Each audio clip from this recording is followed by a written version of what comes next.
지난번에 제가 말씀드린 것 중에 어떠한 일의 결과를 좋게 만들었어요. 그런데 그 과정에서 어떤 분에게 신뢰라고 할 수도 있고 결례라고도 할 수 있고 그런 일을 제가 범했습니다. 하루 반나절 정도 마음이 좀 찜찜했어요. 물론 저녁에 기도하고 잤지만은 그래도 이분한테 내가 참 신뢰를 했구나. 그런 마음 때문에 좀 마음이 무거웠던 적이 있습니다. 그런데 그분께서 신경 쓰지 마. 아무것도 아니야. 괜찮아. 그렇게 말씀을 해주실 때 제 마음이 이렇게 개운해지고 뭔가 작은 병도 낫는 것 같은 그러한 마음 기분이 들었습니다. 그런데 오늘 본문의 엠마오로 가는 두 제자의 영적인 상태도 이와 같습니다. 부활하신 예수님께서 직접 함께하고 있음에도 불구하고 그들의 눈이 가리워졌다라고 본문은 말씀하고 있습니다. 그래서 우리는 지금 어떠한 삶을 살아가고 있습니까? 예수님이 우리와 이미 함께 하고 있음에도 불구하고 우리의 영적인 눈이 어두워져서 근심하거나 두려워하는 적이 있다면 오늘 그런 마음들을 다 털어버리시기를 예수님의 이름으로 축복합니다. 이어지는 17에서 20절. 예수께서 이르시되 너희가 길 가면서 서로 주고받은 이야기가 무엇이냐 하시니 두 사람이 슬픈 빛을 띠고 머물러 서더라. 그 한 사람인 글로바라 하는 자가 대답하여 이르되 당신이 예루살렘에 체류하면서도 요즘 거기서 된 일을 혼자만 알지 못하느냐.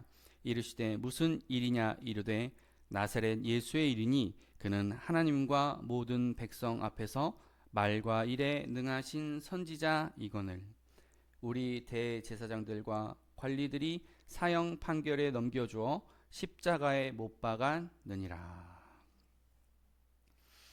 여기서 우리는 우리 마음이 어두운 이유를 다시 한번 확인하는 거예요. 첫 번째는 예수님을 알아보지 못하는 거예요. 첫 번째는. 둘째는 내가 예수님을 가르치려고 들어요. 세 번째는 그 상황을 자세하게 설명한다는 거예요. 그러나 예수님은 우리를 이렇게 돌려놓으세요. 첫 번째, 우리를 포기하지 않으시고 찾아오신다는 것입니다. 두 번째는 사건을 재확인하셔요. 그 사건이 과연 그러한가? 진짜는 무엇인가? 그것을 알려주세요.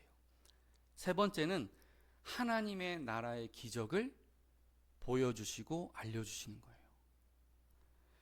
자, 그렇다면 우리는 왜 알면서도 때로 올바른 방향으로 나아가지 못하는 것일까요? 이것을 다른 여러 가지 학문으로 조금 설명을 해보겠습니다. 첫 번째는 심리학적 용어로 터널 시야가 있습니다. 터널 시야.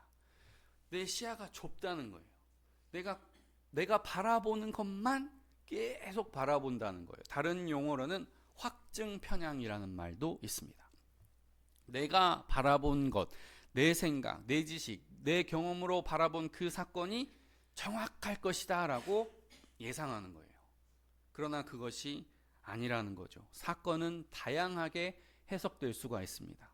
라디오에서 흘러나온 말도 똑같은 워딩으로 똑같은 주파수로 똑같이 귀에 들었음에도 불구하고 사람마다 다 다르게 해석할 수가 있는 것입니다.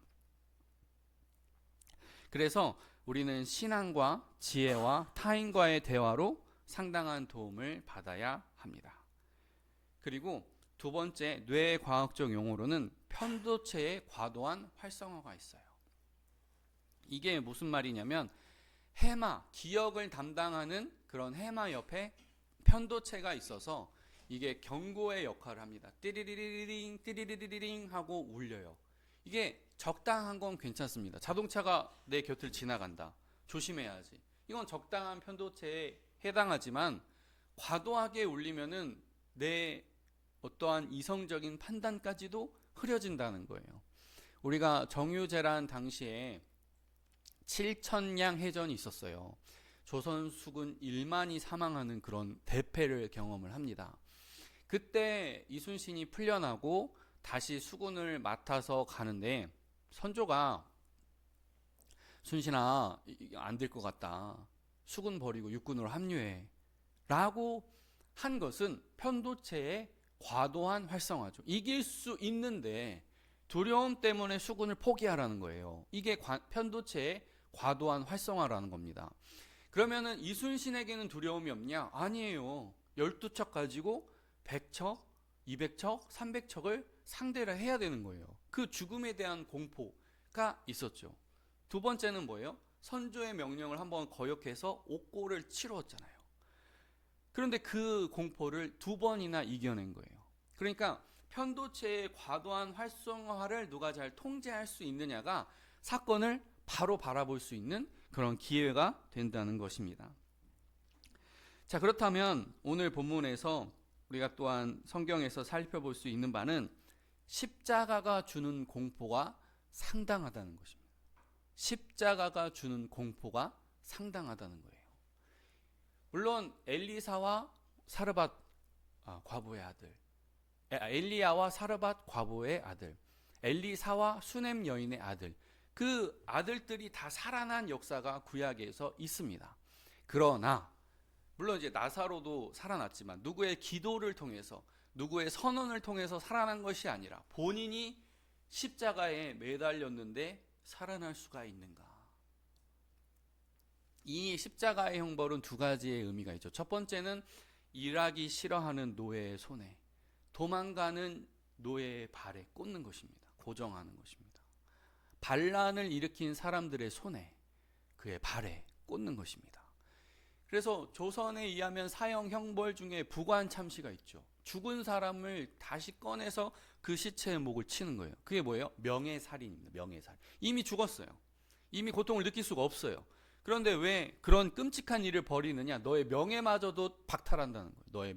네가 과거에 가지고 있었던, 네가 영의정을 했던, 뭐를 했던 너의 그 명예를 박탈한다는 거예요. 십자가의 죽음이 2가지 의미가 다 담겨 있는 거예요. 육체의 살인, 명예의 살인. 십자가의 형벌을 누구나 다 피하고 싶죠. 살아나올 수가 없죠. 배고픔과 목마름에 가득한 그 정신이 아득해지는, 미쳐버릴 수밖에 없는 그런 십자가에 달린다는 것은 이건 예외가 없는 거예요. 반드시 죽는다는 거예요. 그래서 그들은 예수님을 인식할 수 없었고, 그 십자가의 공포 때문에 예수님을 인식할 수가 없었고, 예수님을 가르치려고 했고, 상황을 자세하게 설명한다는 거예요. 이어지는 21에서 24절. 우리는 이 사람이 이스라엘의 속량할 자라고 바랐노라. 이뿐 아니라 이 일이 일어난 지가 사흘째요. 또한 우리 중에 어떤 여자들이 우리로 놀라게 하였으니 이는 그들이 새벽에 무덤에 갔다가 그의 시체는 보지 못하고 와서 그가 살아나셨다 하는 천사들의 나타남을 보았다 함이라. 또 우리와 함께 한 자 중에 2 사람이 무덤에 가 과연 여자들이 말한 바와 같음을 보았으나 예수는 보지 못하였느니라 하거늘.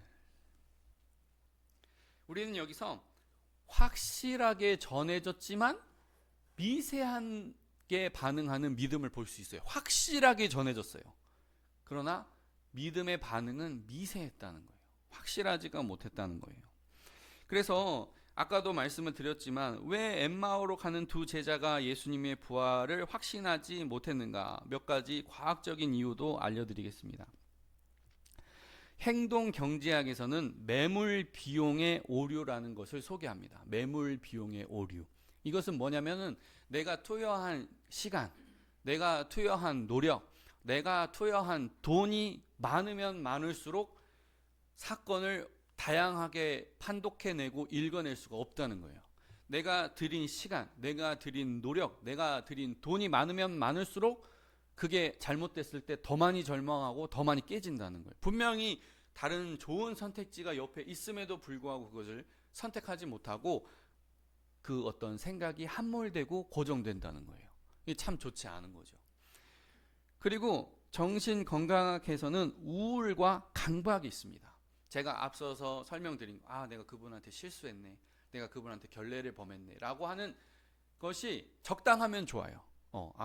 그런 반성도 할 줄은 알아야죠. 나 마나무인이야, 어쩌라고 막 그렇게 하는 것보다는 때로는 반성도 할 줄 알아야 되고 고개도 숙일 줄도 알아야 되고 우리가 예수님 안에서 성품이 다듬어져 가야 되죠. 근데 그게 과도하면 어떻게 되겠어요? 내 일상에 지장을 줄 정도로 과도하면 그게 우울이 되고 우울이 지나치면 강박이 된다는 거예요. 그 생각에 내가 사로잡히는 거죠. 그래서 저는 여기서 무슨 생각이 들었냐면 신앙생활에 정말 방해되는 것이 내 생각, 내 경험, 내 지식이구나. 하나님이 분명히 더 좋은 선택지, 부활이라고 하는 더 좋은 하나님 나라의 기적을 앞에 두고도 그것을 알아보지 못하고 분간하지 못한다는 것입니다. 저도 이렇게 말씀을 드리면서 또 한 가지 떠올랐던 것은 3월에 이 교회에 들어왔고 4월에 노예에 신고를 했고 5월 22일 날 아마 제가 취임했다고 하는 취임 감사 예배를 드렸거든요. 그때 저를 아는 성도님들이 오셔가지고 여기 한가득 이렇게 성전이 탁 차면서 함께 예배 드렸던 기억이 나요. 그리고 나서 이렇게 저도 헌금 계수를 해보니까 상당한 금액이 모아졌어요. 그래서 이 금액을 딱 보고 어떤 생각이 들었냐면 이분이 다 여성분들인데 연세도 지긋하신데 직장 다니기는 쉽지 않으실 거고 남편분이 주는 것을 받아서 생계하고 살림하고 다 쓰고 그렇게 커피 한 잔 사 먹을 때도 계산도 할 수도 있고 그렇게 모아진 헌금으로 드리셨구나 하는 생각 때문에 너무 감사한 그런 마음이 들었습니다. 그래서 제 마음은 물론 이 돈으로 선교는 잘해야지. 국내 선교, 해외 선교, 추수감사, 성탄감사, 선교 다 잘했습니다. 그렇지만 그 선교를 위해서 지나치게 아끼는 것이 제 안에 생기는 거죠. 근데 하나님께서는 그 지나치게 아끼는 것도 하나 둘 이렇게 풀어내시더라고요. 그러니까 제가 A에서 B로 가야 되는데 하나님은 제가 A에서 B로 못 가면은요, 하나님은 우회 전법을 쓰세요. 한 번에 A에서 B로 못 가니까 A에서 A-1, A-2, A-3 해가지고 결국에는 이 방향으로 가는 거예요.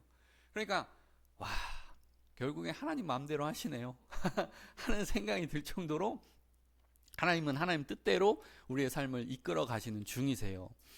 그래서 제가 작년 여름인가요? 재작년 여름인가요? 분명히 에어컨을 2대밖에 안 돌렸는데 차단기가 두꺼비 집이 탁 내려가는 거예요. 그 뜨거운 여름날에 이마에서 땀나는 것은 물론이고 성도님들과 우리가 함께 예배드리는 순간이니까 등에서 식은땀이 나는 거예요. 이렇게 더운 폭염에다가 지금 이렇게 겨우 지붕 하나 덧대가지고 더위를 피하는 건데 피하는 것도 아니죠. 그런데 차단기가 탁 내려가는 순간 이거 어떡하냐 해서 다 같이 예배를 드리다가 띠리리링 하고 그 전기가 들어오는 신호를 다 같이 기뻐하는 거예요. 안 되겠다. 견적비 260만 원 그리고 다달이 들어가는 기본요금 상승해서 300만 원 들어가겠다.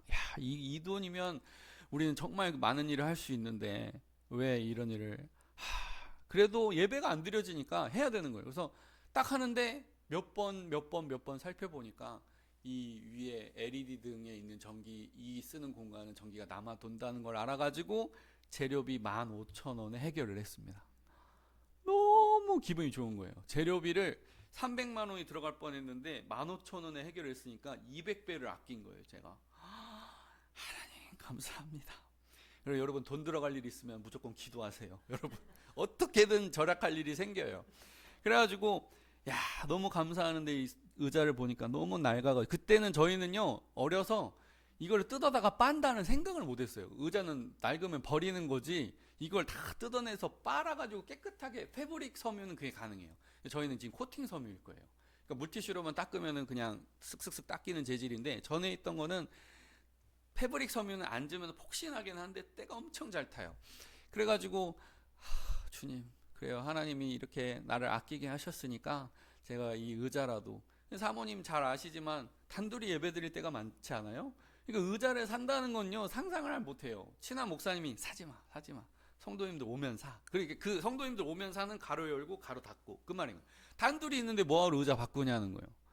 참 그랬는데 딱 바꾸고 나서 지내다가 갑자기 겨울 되니까 보일러가 고장이 났네. 막 녹슬어가지고 전자기기 쪽으로 물이 툭툭툭 떨어져가지고 에러가 나고 왜 이렇게 추운 거야.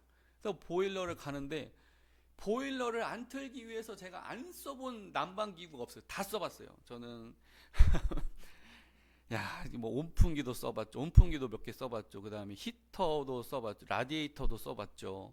뭐 카본 섬유의 그런 것도 써봤죠. 다 해봤는데 그 모든 노력이 여기 다 가스관까지 제가 막 하면 안 되는데도 막 가스관까지 막 지붕 위를 다니면서 막 했는데 다 그 노력이 헛개된 거예요.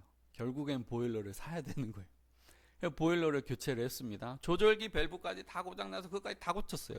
그리고 나서 보일러가 가동이 돼가지고 웅 하는데 그 보일러 앞에 제가 주저앉아서 울었어요. 결국엔 하나님 마음대로 하시는군요. 하나님은 이 성전을 버릴 마음이 없으시군요. 제가 있든 누가 있든 하나님은 성전을 버리시지 않으시는군요. 너무 감사해서 눈물이 나는데 제 귀에 제 심령에 내가 너에게 큰 것을 주리라 그러시더라고요.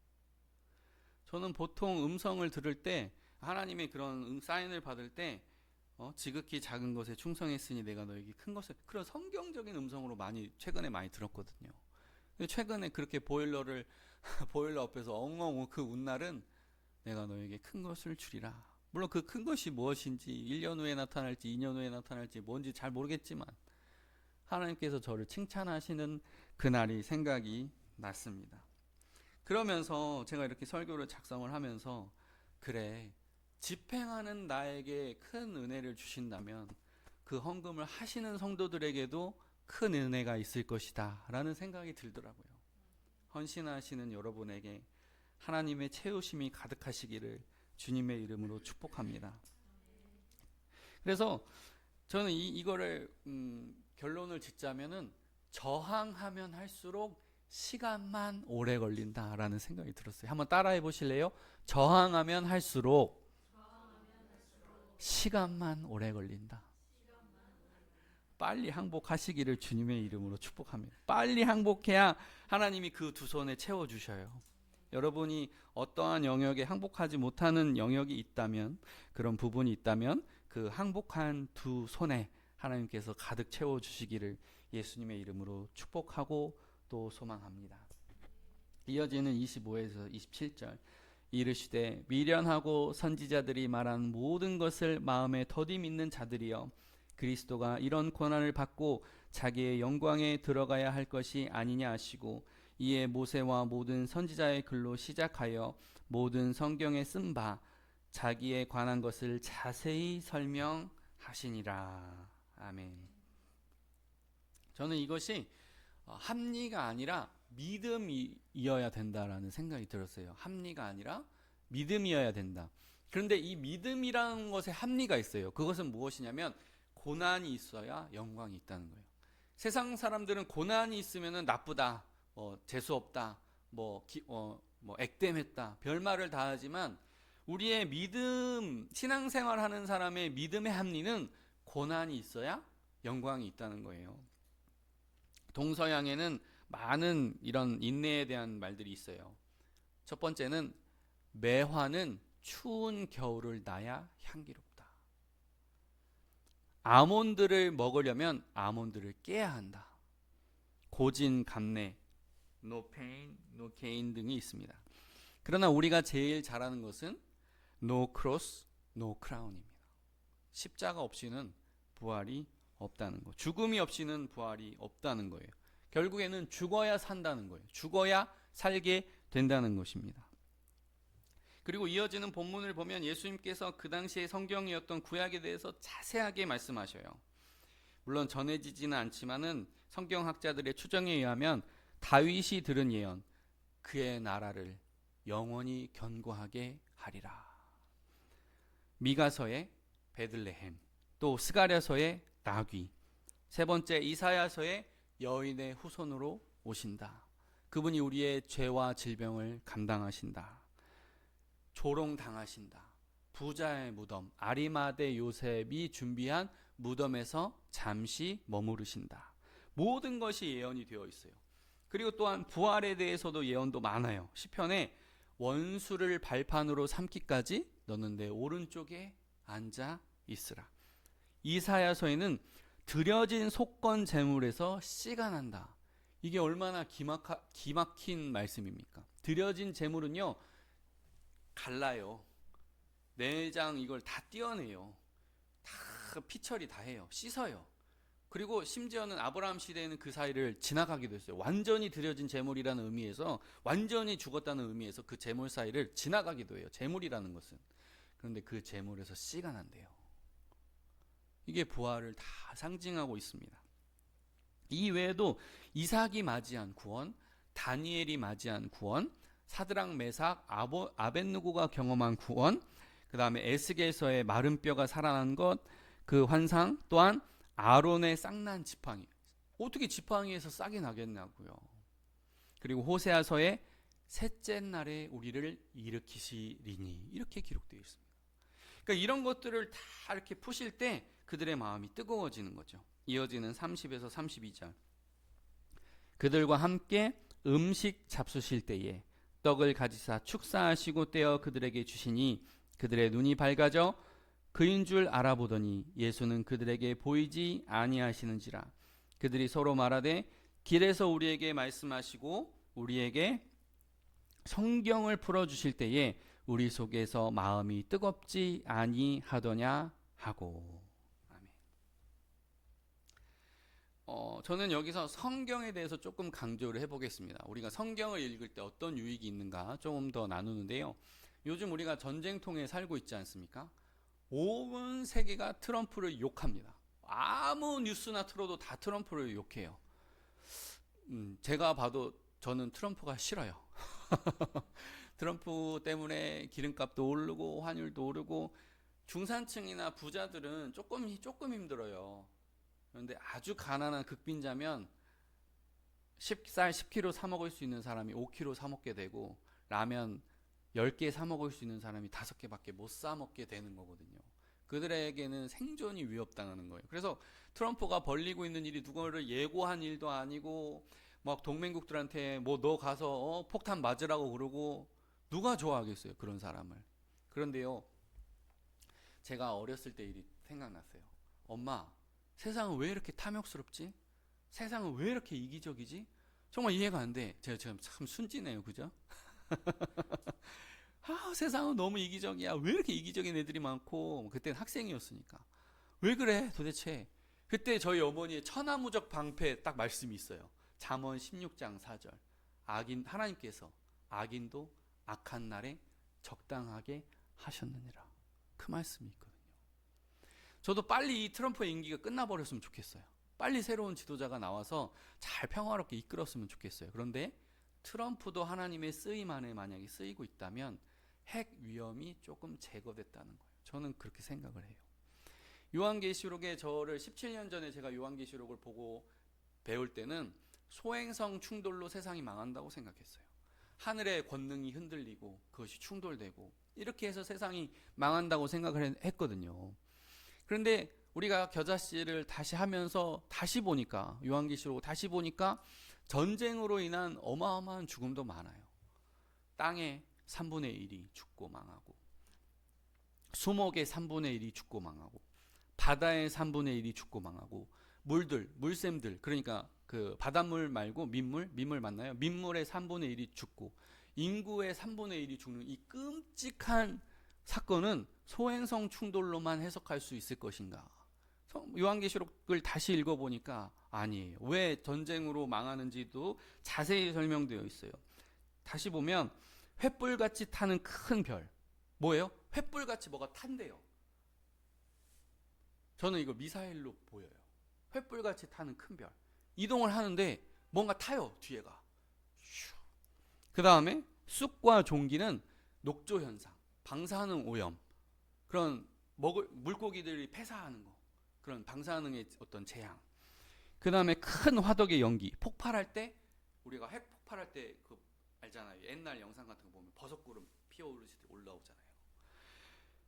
그러니까 이 요한계시록에는 전쟁으로 인한 사망도 많거든요. 우리가 지금 좀 힘들죠. 그렇지만 종말과 비교하면 아무것도 아니라.